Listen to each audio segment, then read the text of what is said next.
Assalamualaikum warahmatullahi wabarakatuh. Saya Idoyo Gatama Mustafa dari Prodi Sistem Informasi Universitas Nahdlatul Ulama Surabaya. Di sini saya akan sharing sedikit tentang dokumen SKPL.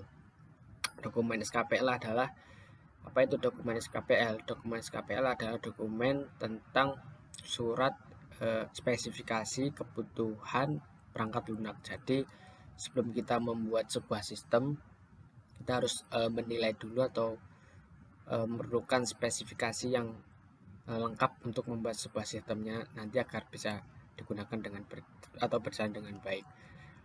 Di sini saya membahas tentang dokumen SKPL, yaitu aplikasi maintenance BTS Tower telekomunikasi dengan sistem informasi berbasis web.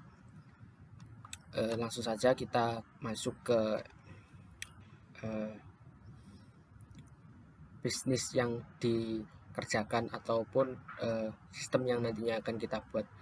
Pertama kita harus ketahui dulu bisnis apa yang akan nanti kita jadikan atau kita buatkan sistemnya. Di sini saya menggunakan atau memodelkan bisnisnya yaitu tentang maintenance BTS Tower.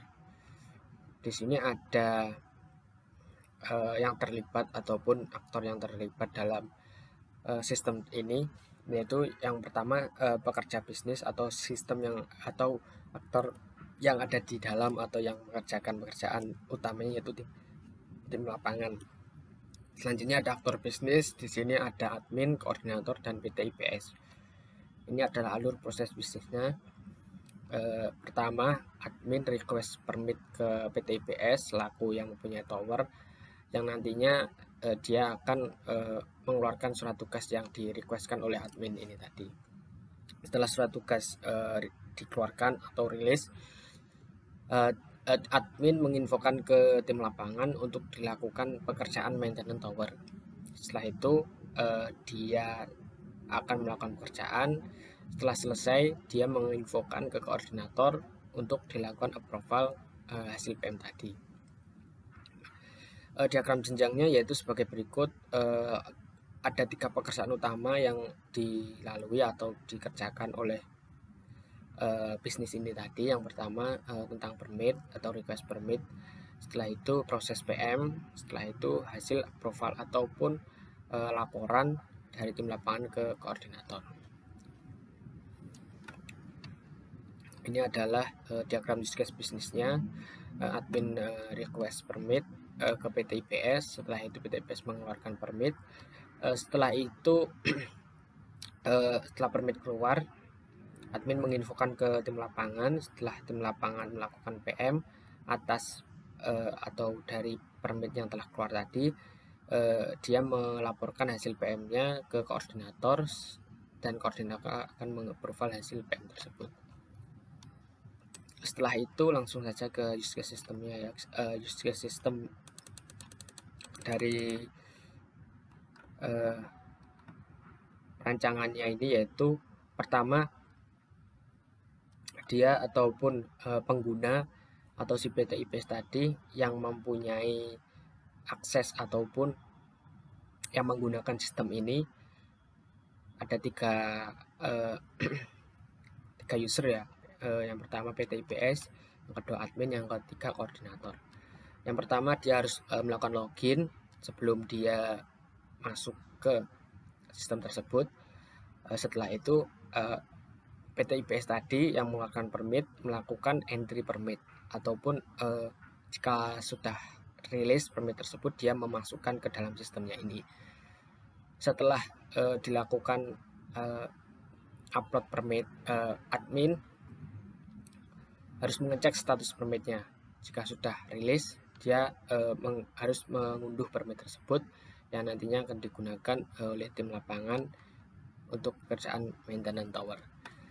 Di sistem ini bisa juga menambahkan dataset, mengubah dataset dan hapus dataset, yang mana tiap bulan pasti ada perubahan dataset yang ada. Setelah permit tadi keluar dan tim lapangan setelah melakukan pekerjaan PM, dia mengupload hasil PM-nya dan dicek lihat status permit, yang mana di sistemnya nanti bisa mengetahui bahwa PM tersebut sudah dilakukan dan juga detail dari hasil PM-nya nanti bisa dilihat di approval hasil PM ini, yang mana ini adalah tugas koordinator untuk mengecek hasil PM tim lapangan. Setelah itu IRD dari